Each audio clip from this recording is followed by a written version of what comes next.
Hey guys and welcome back to my YouTube channel लॉसिडेंट। मैं हूं एडवोकेट यश खंडाइत और आज हम हमारी एडमिनिस्ट्रेटिव लॉ की प्लेलिस्ट का लेक्चर 2 स्टार्ट करने जा रहे हैं। इस लेक्चर में हम देखेंगे evolution of administrative law and growth of administrative law. ये टॉपिक हमारे एग्जाम पर्सपेक्टिव से बहुत ज़्यादा इंपॉर्टेंट रहने वाला है क्योंकि हर साल इस टॉपिक के ऊपर क्वेश्चंस आए हैं या फिर अल्टरनेट ईयर्स में इसके ऊपर क्वेश्चंस आते हैं। तो ये टॉपिक इक्वली इंपॉर्टेंट है हमारे लेक्चर 1 से। तो अगर आपने लेक्चर 1 नहीं देखा है तो आई बटन में या फिर डिस्क्रिप्शन में मैं उसका लिंक दे दूंगा। सबसे पहले आप वो जाके देखिए, उसमें जो कॉन्सेप्ट पढ़ाए हैं वो बेसिक है तो उसे लर्न कीजिए और फिर ये जो टॉपिक है इवॉल्यूशन वो पढ़िएगा। सो बिना किसी टाइम वेस्ट किए हम देखते हैं इवॉल्यूशन ऑफ एडमिनिस्ट्रेटिव लॉ। ये जो इवॉल्यूशन है ऑफ एडमिनिस्ट्रेटिव लॉ ये हम इंडियन पर्सपेक्टिव से देखने वाले हैं। ये डाउट मैं आपका पहले ही क्लियर कर देता हूँ। तो हम सबसे पहले देखेंगे कि इवॉल्यूशन का मतलब क्या होता है। तो इवॉल्यूशन का मतलब होता है किसी भी चीज़ का समय के साथ बदलना। अब हम एडमिनिस्ट्रेटिव लॉ में किस चीज़ के बारे में डील कर रहे हैं, तो जाहिर सी बात है एडमिनिस्ट्रेटिव लॉ का समय के साथ या फिर एडमिनिस्ट्रेटिव लॉ में जो भी समय के साथ बदलाव हुए हैं हम वो चीज़ को देखने जा रहे हैं। तो ये ऑब्वियस सी बात है कि एडमिनिस्ट्रेटिव लॉ में जो भी बदलाव हुए हैं ये सडनली या एक दिन में या ओवर द नाइट तो हुए नहीं है, ये over the period of time या समय के साथ में ही बदले होंगे। तो अगर हम शुरू से देखें तो हमें सबसे पहले देखना होगा एंशिएंट इंडिया में एडमिनिस्ट्रेटिव लॉ की क्या स्थिति थी। तो number 1 is ancient India. King had absolute power, they made laws, implemented them and give justice. Law was based on dharma, customs and Manusmriti. No concept of administrative law but early form of governance existed. इसका मतलब है कि जो पहले के समय क्या हुआ करता था ना, कि जो राजा और महाराजा हुआ करते थे उनके पास में एब्सोल्यूट पावर हुआ करती थी, मतलब दुनिया जहान की पावर उन्हीं के पास हुआ करती थी। वो तो आज हम देख रहे हैं कि जो लेजिस्लेटिव पावर है, वो लॉ मेकिंग पावर जो होती है वो पार्लियामेंट के पास में है या लेजिस्लेचर के पास में है, या जो लॉ इम्प्लीमेंटिंग की पावर होती है वो एग्जीक्यूटिव्स के पास में है, या डिसीजन मेकिंग जो पावर होती है वो जुडिशरी के पास में है। लेकिन पहले ऐसा नहीं हुआ करता था। जो लॉ मेकिंग पावर थी वो भी राजा के पास में थी, लॉ इम्प्लीमेंटिंग पावर थी वो भी राजा के पास में थी, डिसीजन मेकिंग पावर थी वो भी राजा के पास में थी। तो बेसिकली जो राजा था वो लॉ बनाता था। तो राजा जो था वो लॉ किस बेस पे बनाता था, तो वो धर्मा के बेसिस पे लॉ बनाता था फर्स्ट, सेकंड कस्टम के बेसिस पे बनाता था, थर्ड मनुस्मृति के बेसिस पे लॉ बनाता था। तो यहाँ पे हम देख सकते हैं कि डेलीगेशन ऑफ पावर तो है ही नहीं, या सेपरेशन ऑफ पावर जैसे तो कॉन्सेप्ट है ही नहीं। तो हम ये कंक्लूड कर सकते हैं कि दूर दूर तक एडमिनिस्ट्रेटिव लॉ का तो कॉन्सेप्ट कहीं दिखाई दे नहीं रहा है। अब हम एंशिएंट इंडिया से आगे बढ़ के मिडिवल इंडिया में देखते हैं कि क्या हो रहा था। तो मिडिवल इंडिया में क्या हो गया था, सेकंड सबसे पहले हम रीड कर लेते हैं क्योंकि मिडिवल इंडिया को मुगल पीरियड भी कहा जाता था। पहले इंग्लिश में रीड कर लेते हैं कि क्या दिया गया है। The administration become centralised, law and justice were under the control of king और emperor, still no separate administrative law as we know it today. इसका मतलब है कि जो लॉ था मिडिवल इंडिया में वो सेंट्रलाइज्ड हो गया था। तो सबसे पहले हमें ये देखना पड़ेगा कि सेंट्रलाइजेशन का मतलब क्या होता है। जब सारे फैसले सिर्फ एक ही जगह से लिए जाते हैं और सारी पावर्स एक ही आदमी या एक ही ऑफिस के पास होती है, उस सिस्टम को सेंट्रलाइज्ड कहते हैं। तो मिडिवल इंडिया में क्या हुआ था कि जो एडमिनिस्ट्रेशन था वो सेंट्रलाइज हो गया था। मतलब अभी भी जो लॉ और जस्टिस था वो किंग्स और एम्परर के कंट्रोल में ही था। तो अभी भी जो सेपरेट एडमिनिस्ट्रेटिव लॉ था वो तो कहीं दिखाई नहीं दे रहा है। अब हम आगे जाते हैं ब्रिटिश एरिया में। जो थर्ड पॉइंट है वो हमारा ब्रिटिश एरिया था। तो अब हम एंशिएंट इंडिया और मिडिवल इंडिया से आगे बढ़ते हैं। थर्ड पॉइंट है हमारा ब्रिटिश एरा। तो British brought codified laws, court and structured administration, rule of law introduced, no one is above the law, not even the government, citizens had limited remedies against the government action under crown's immunity। इसका मतलब ये है कि जो British era था तो Britishers ने law को कोडिफाइड कर दिया था, कोर्ट्स लाए थे और एक स्ट्रक्चर्ड एडमिनिस्ट्रेशन लाया था जो कि मिडिवल इंडिया या फिर जो एंशिएंट इंडिया था वहाँ पे नहीं था। तो रूल ऑफ लॉ भी ब्रिटिशर्स ने इंट्रोड्यूस किया था। रूल ऑफ लॉ का मतलब होता है कि कोई भी लॉ से ऊपर नहीं है, लॉ ही सुप्रीम है। और लॉ से ऊपर कोई भी नहीं, मतलब गवर्नमेंट भी लॉ से ऊपर नहीं है। सिटीजन्स को ब्रिटिश एरा में लिमिटेड रेमेडीज दी गई थी कि अगर उनके राइट्स इन्फ्रिज हो रहे हैं या फिर किसी भी एडमिनिस्ट्रेटिव अथॉरिटीज़ या एडमिनिस्ट्रेटिव बॉडी ने उनकी पावर एक्सरसाइज करते समय किसी भी सिटीजन का राइट इन्फ्रिज कर दिया, तो वो जो इंडिविजुअल या जो सिटीजन था उसके पास में लिमिटेड रेमेडीज ब्रिटिश एरा में दी गई थी। अब हम ब्रिटिश एरा से भी आगे बढ़ते हैं। जब ब्रिटिशर्स चले गए थे तब क्या हुआ था, तो Indian constitution came into force 1947 के बाद में तो इंडियन कॉन्स्टिट्यूशन आ गया था 1950s में। तो इंडियन कॉन्स्टिट्यूशन में फंडामेंटल राइट्स दिए गए थे, जुडिशियल रिव्यू दिया गया था और रिट्स थे अंडर आर्टिकल 32 एंड आर्टिकल 226। इसका मतलब है कि हम जो सिटीजन्स है या इंडिविजुअल्स है इंडिया के, हमें पता हो गया था कि हमारे फंडामेंटल राइट्स क्या है। तो इसीलिए ये जो कॉन्सेप्ट है वेलफेयर स्टेट का, ये आया था। So fifth point is growth of welfare state, मतलब वेलफेयर स्टेट की क्या भूमिका रही है एडमिनिस्ट्रेटिव लॉ की इवॉल्यूशन में इन इंडिया। तो फिफ्थ पॉइंट में बेसिकली क्या दिया है ना कि जब कॉन्स्टिट्यूशन आया तो हम जो इंडिविजुअल्स है या सिटीजन्स है इंडिया के, वो हम अवेयर हो गए हमारे राइट्स के बारे में। तो गवर्नमेंट जो है वो बेसिक फैसिलिटीज़ या सर्विसेज हमें प्रोवाइड करने लगी, जैसे कि एजुकेशन, हेल्थ या ट्रांसपोर्ट। ये काम जो था ये बेसिकली गवर्नमेंट डायरेक्टली तो नहीं कर रही थी, ऑब्वियस सी बात है, इतने बड़े देश में अकेले कर भी नहीं सकती है। तो वो डेलीगेट कर रही थी अपनी पावर्स एडमिनिस्ट्रेटिव अथॉरिटीज़ को। तो यहाँ पे फर्स्ट टाइम एक नीड अराइज हुई या एक नीड फेल्ट हुई कि हमें ये जो एडमिनिस्ट्रेटिव अथॉरिटीज़ या बॉडीज़ को पावर जो दी गई है गवर्नमेंट के द्वारा, इसे कंट्रोल्ड इस पर एक कंट्रोल या चेक या बैलेंस सिस्टम ला पाए। क्योंकि अगर अनकंट्रोल्ड या चेक एंड बैलेंस सिस्टम नहीं रहेगा तो एडमिनिस्ट्रेटिव बॉडीज़ तो अपने मन का कर देगी, इससे फिर किसी भी इंडिविजुअल्स का राइट भी इन्फ्रिंज हो सकता है। तो फिर ऐसे समय पे वो जो इंडिविजुअल है तो वो तो कॉम्प्रोमाइज़ कर रहा है अपने फंडामेंटल राइट्स के साथ, तो फिर उसकी रेमेडीज़ कहाँ दी जाएगी। तो ये पहली बार हुआ था जब एडमिनिस्ट्रेटिव लॉ का मतलब हमें एज एन इंडियन वो नीड फेल्ट हुई। So moving on to the sixth point, that is judicial decision. Court played a major role in shaping administrative law through landmark judgments, developed principles like natural justice, reasoned decisions and fairness. So जाहिर सी बात है कि welfare state का जो contribution था उसके बाद में जुडिशियल डिसीजंस था, जो हमारी जुडिशरी थी इंडियन जुडिशरी, उसने भी बहुत ज़्यादा या बहुत इम्पॉर्टेंट मतलब रोल रहा है हमारी इंडियन जुडिशरी का इवॉल्यूशन ऑफ एडमिनिस्ट्रेटिव लॉ में। जो लैंडमार्क जजमेंट्स थे, बहुत अच्छे जजमेंट्स जो है हमारे कोर्ट ने पास किए हैं। प्रिंसिपल जैसे principle of natural justice introduce किया है हमारे एडमिनिस्ट्रेटिव लॉ में।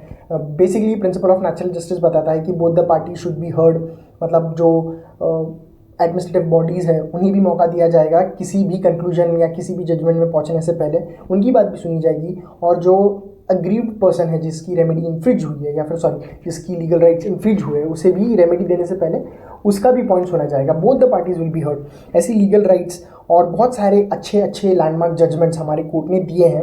इस वजह से इवॉल्यूशन जो था एडमिनिस्ट्रेटिव लॉ का इंडियन पर्सपेक्टिव में, उसका बहुत ज़्यादा इम्पैक्ट रहा है। तो अभी हमने सबसे पहले देखा कि फिफ्थ पॉइंट में देखा था हमने वेलफेयर स्टेट के बारे में, अब सिक्स पॉइंट में हमने जुडिशियल डिसीजन का देखा। अब सेवन्थ पॉइंट में हम देखेंगे कि पब्लिक की क्या भूमिका रही है। तो public interest litigations in 1980s the concept of PIL made justice more accessible to the poor and public at large. Courts used PILs to check administrative abuse of power. So basically जैसे कि मैंने कहा कि किसी भी individual का अगर rights या बेसिक फंडामेंटल राइट इन्फ्रिज हो रहा है और उसके वजह से वो अग्रीव पार्टी को लॉस सफ़र करना पड़ रहा है, तो जो कोर्ट है वो कैसे चेक या बैलेंस करेगा कि एडमिनिस्ट्रेटिव लॉ ने अपने पावर इन्फोर्स करते समय किसी भी इनोसेंट के जो राइट्स है उसके साथ में खिलवाड़ किया है। तो बेसिकली वो चाहे जो अग्रीव पार्टी है वो अगर चाहे या अग्रीव पार्टी के बिहाफ में या दो से ज़्यादा लोग ग्रुप में PIL फाइल कर सकते हैं। तो ये जो कॉन्सेप्ट है पब्लिक इंटरेस्ट लिटिगेशन का, ये 1980s के बाद में जो कॉन्सेप्ट था ये बहुत एक्सेसिबल हुआ। इस पब्लिक इंटरेस्ट लिटिगेशन के वजह से जो गरीब थे या बहुत सारे लोग थे, इनको जस्टिस मिलने में काफ़ी आसानी हुई और कोर्ट को भी हेल्प हुई, क्योंकि कोर्ट भी चेक कर सकता है कि एडमिनिस्ट्रेटिव अथॉरिटीज़ ने एक लिमिटेशन या एक बाउंड्री में रह के अपना काम किया है या नहीं किया है। अब हम 8 पॉइंट की तरफ आगे बढ़ते हैं, administrative tribunals. Tribunals like CAT, Central Administrative Tribunals, were created for faster dispute resolution. So the 8th point is administrative tribunals. Ordinary court में क्या हुआ करता था कि जो इंडिविजुअल हुआ करता था या जो इनोसेंट हुआ करता था उसको न्याय मिलने के लिए काफ़ी समय लगता था, क्योंकि उसे तारीख पे तारीख मिलती थी तो उसे काफ़ी सफ़र करना पड़ता था। एक ऐसी कहावत है कि justice delayed is justice denied. तो इस कॉन्सेप्ट को डील करने के लिए एडमिनिस्ट्रेटिव ट्रिब्यूनल्स बनाए गए। एडमिनिस्ट्रेटिव ट्रिब्यूनल्स जैसे कि सेंट्रल एडमिनिस्ट्रेटिव ट्रिब्यूनल्स, ये क्या करते थे कि ये जो डिस्प्यूट होता था वो फटाक से रिजॉल्व करते थे, जो कि ऑर्डिनरी कोर्ट्स के लिए डिस्प्यूट को फटाक से रिजॉल्व करने में काफ़ी दिक्कतों का सामना करना पड़ता था, क्योंकि काफ़ी तारीखें, काफ़ी दिन लग जाते थे बेसिक ऑर्डिनरी कोर्ट्स को डिस्प्यूट रिजॉल्व करने में। अब हम 9th पॉइंट को देखेंगे, जो कि है मॉडर्न टूल्स ऑफ अकाउंटेबिलिटी। सबसे पहले हमने एंशिएंट देखा, फिर उसके बाद मिडिवल देखा, फिर उसके बाद में हमने देखा ब्रिटिश आए, फिर ब्रिटिश गए तो कॉन्स्टिट्यूशन बना, फिर वेलफेयर स्टेट का कॉन्सेप्ट क्या था, स्टेट की भूमिका क्या थी, फिर उसके बाद में हमने देखा कि जो पब्लिक थी उसकी भूमिका क्या थी, फिर हमने देखा कोर्ट की भूमिका क्या थी, फिर उसके बाद में हमने देखा तो ट्रिब्यूनल्स थे उनकी भूमिका क्या थी। अब हम लास्ट में देख रहे हैं कि मॉडर्न टूल्स क्या है अकाउंटेबिलिटी के। तो ट्रांसपेरेंसी रहना बहुत ज़रूरी है, क्योंकि हमें पता होना चाहिए एज अ सिटीजन या ऑर्डिनरी पीपल कि भैया ये जो एडमिनिस्ट्रेटिव अथॉरिटीज़ अपनी पावर को इन्फोर्स कर रहे हैं, जो फंक्शन परफॉर्म कर रहे हैं, या जो भी एक्ट या एक्शन कर रहे हैं, ये एक लीगल बाउंड्रीज में तो कर रहे हैं ना, एक दायरे में तो रह के कर रहे हैं या नहीं कर रहे हैं। तो RTI act, Lokpal, digital governance and e governance, improved transparency, citizens now can question and challenge administrative action more easily. अभी तो फिर जैसे ई गवर्नेंस आ गई है, तो जो ट्रांसपेरेंसी का कॉन्सेप्ट है ये बहुत ईजीली या बहुत एसेसिबल हो गया है हमारे लिए। हम आसानी से चैलेंज कर सकते हैं या क्वेश्चन भी कर सकते हैं एडमिनिस्ट्रेटिव एक्शंस के लिए। जो भी एडमिनिस्ट्रेटिव बॉडी या जो भी एडमिनिस्ट्रेटिव अथॉरिटी जो भी एक्शन या एक्ट करते हैं, जैसे कि मैंने बताया, हम चैलेंज भी कर सकते हैं, उस पर क्वेश्चन भी पूछ सकते हैं कि भैया आपने किस बेसिस पे ये एक्ट किया है ना। तो अगर आपने इवॉल्यूशन का कॉन्सेप्ट अच्छे से पढ़ लिया है, तो ये जो ग्रोथ का कॉन्सेप्ट है, ये जो पॉइंट्स है जो इवॉल्यूशन में पढ़े हैं, ये मोर और लेस सिमिलर है ग्रोथ के। तो अगर आप ग्रोथ ऑफ एडमिनिस्ट्रेटिव लॉ की देखने से पहले सबसे पहले हम कंक्लूजन देख लेते हैं कि इवॉल्यूशन का क्या कंक्लूजन है। तो administrative law in India evolved absolute royal control to a constitution based system where government actions are regulated and citizens have remedies. Today administrative law is a key tool for ensuring accountability, fairness and justice in governance. तो administrative law जो है ये India में evolve हुआ है absolute royalty से। हमने देखा है कि रॉयल जो लोग थे, जैसे राजा महाराजा थे, उनके पास में कंट्रोल हुआ करता था, फिर वो कंट्रोल शिफ्ट हुआ कॉन्स्टिट्यूशन में। तो ऐसे हमने बेसिकली वो जो टाइमलाइन थी एंशिएंट से लेके मिडिवल, फिर ब्रिटिशर्स, फिर कॉन्स्टिट्यूशन, वो हमने पूरी देखी। तो वही लिखा गया है इन 4 लाइन में। और आज जो है एडमिनिस्ट्रेटिव लॉ जो है ये एक की टूल है। ये अकाउंटेबिलिटी इंश्योर कर रहा है, फेयरनेस इंश्योर कर रहा है, या एक जस्टिस इंश्योर कर रहा है गवर्नेंस में। अब हम देखेंगे कि ग्रोथ ऑफ एडमिनिस्ट्रेटिव लॉ।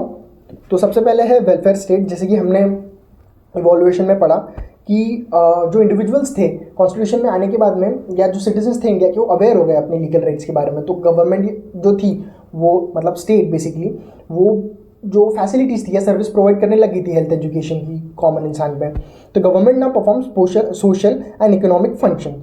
तो फर्स्ट पॉइंट जो है उसमें वही दिया गया है। सेकंड है delegated legislation. Delegated legislation basically ये होता है कि गवर्नमेंट जब अपनी पावर्स को आगे डेलीगेट कर रही है एडमिनिस्ट्रेटिव अथॉरिटीज़ को, तो more powers given to the administrative bodies, यही लिखा गया है। Third is expertise needed.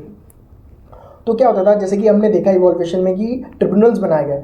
तो ऑर्डिनरी कोर्ट में क्या होता था, जो जजेस बैठते थे वो ऑर्डिनरी जजेस, मतलब he is the jack of all trade but master of none. But कुछ कुछ केसेस ऐसे होते हैं जहाँ पे एक्सपर्टीज़ रिक्वायर्ड होती है। तो ऐसे समय में क्या होता था कि एडमिनिस्ट्रेटिव लॉ में एक्सपर्टीज़ भी प्रोवाइड की जाती थी, क्योंकि कॉम्प्लेक्स इशू को टेक्निकल नॉलेज कभी कभी लगता है जो कि एक्सपर्ट ही सॉल्व कर सकता है। तो third point is expertise needed, complex issue needed, technical knowledge.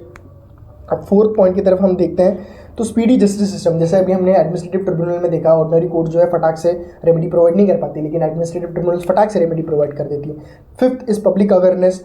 अब जो ट्रांसपेरेंसी ई गवर्नेंस के आने के बाद में, जैसे कि सेम इवॉल्यूशन की पॉइंट में हमने देखा, अब सिटीजन्स के जो राइट्स है उसको डायरेक्ट इम्पैक्ट कर रही थी। तो ये भी एक रीज़न है ग्रोथ का एडमिनिस्ट्रेटिव लॉ का। और sixth is as usual judicial control. So sixth is judicial control, court check misuse of administrative power. ये भी हमने इवॉल्यूशन की पॉइंट में देख लिया है। तो ये बहुत इजी है, वन लाइन के है। अगर आपको उसको एक बार रीड कर लोगे तो लर्न हो जाएगा। अगर आपको इस लेक्चर की फ्री PDF चाहिए तो नीचे एक लिंक दी गई है टेलीग्राम की, उस टेलीग्राम ग्रुप को आप ज्वाइन कर सकते हैं। उसमें आपको ये जो PDF है वो फ्री में अवेलेबल हो जाएगी।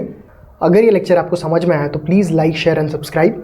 और अगर इस लेक्चर में कोई भी डाउट है तो आप कमेंट सेक्शन में आपका डाउट पूछ सकते हैं। ये मेरी पर्सनल गारंटी है कि मैं आपको 24 आवर्स के अंदर या उससे पहले आपका डाउट क्लियर कर दूंगा। अगर आप एग्जाम के एंड टाइम पर ये वीडियो देख रहे हो और आपको फेल होने से बचना है तो आप बस एक काम कीजिए, इन हैंड रिटन शॉर्ट नोट्स को देखिए।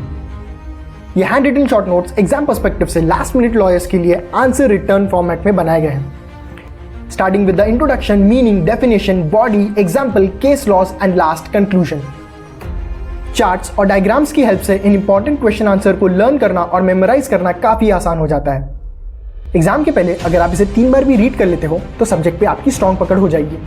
डिसीजन आपका है। ओनली ₹299 में अपने पास होने के चांसेस बढ़ाना है या रिजल्ट आने के बाद में रिग्रेट फील करना है। डिस्क्रिप्शन में हमारा कॉन्टैक्ट नंबर दिया गया है।